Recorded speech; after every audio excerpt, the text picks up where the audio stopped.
Earlier, CNBC Africa spoke with Howard Craig, MD of Rand Refinery, and spoke to him about the future of gold and more specifically the issue of conflict gold. Well, this is not a new issue. It's been going on for the last 2 to 3 years. All started by the Dodd-Frank Act from the United States.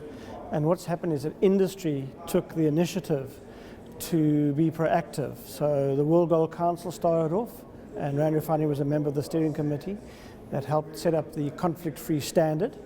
And then other institutions like the LBMA out of London.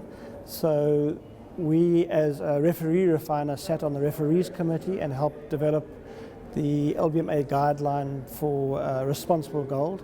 And then there's the Responsible Jewelry Council and various other bodies. And I guess the OECD have also issued guidelines, and I guess they're the if you like, the bringer together of all these standards and guidelines. How exactly is it going to work? How is the world going to try to ensure that gold trafficked by, say, rebel groups is not going to reach the market? So it starts with the mine. So they, in terms of the World Gold Council standards, have to do various things to ensure and warranty to the refiners that the gold they're sending to us for further processing has not been produced under conflict conditions or has contributed to human rights abuses.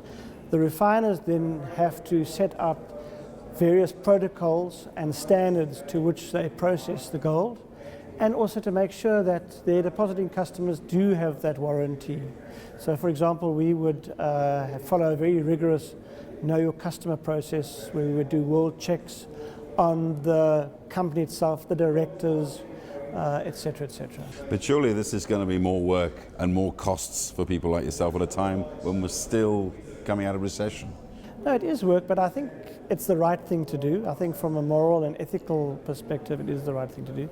But of course, the refiners have followed these know your customer processes for a long time because we have to do that in terms of money laundering. So, for example, in South Africa, in terms of the various legislation, we have to ensure that there's no money laundering. So we have been doing this for quite a while. So nothing new, but I guess a lot more focus. And it's something that we are up to in terms of the challenge.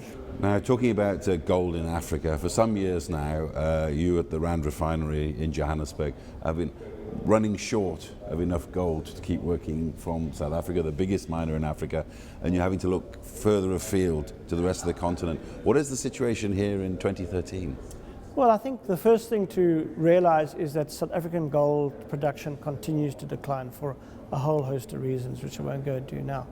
So yes, you're right. As Rand Refinery, we have to look for other sources of gold. Currently, we do about 75% of Africa's gold through our plants on an annual basis. But we're looking also to South America for doré. We're getting bigger volumes of recycled gold on a sustainable basis. And to this end, we've put up an office and an assaying facility in Singapore. So we'll be able to attract recycled and secondary gold out of the Asia region, which is an important market, both from a depositing scrap gold perspective, but also for putting our final products in. So we're not sitting back. We are very proactively looking at other markets. And last but not least, you've been talking to a lot of the gold producers here and the big mining companies.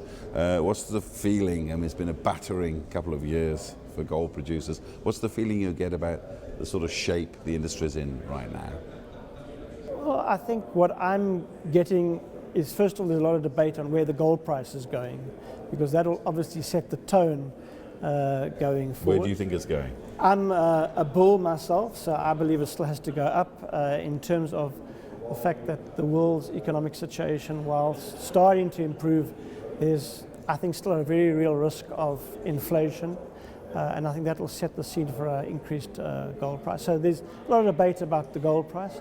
I guess costs are always important, and the gold mines are continually looking at ways to improve costs. And I guess but closer to home, it's all about, can the mines go deeper? And there I think they'll need to see a breakthrough technology in terms of deeper, more safely and more cost effectively.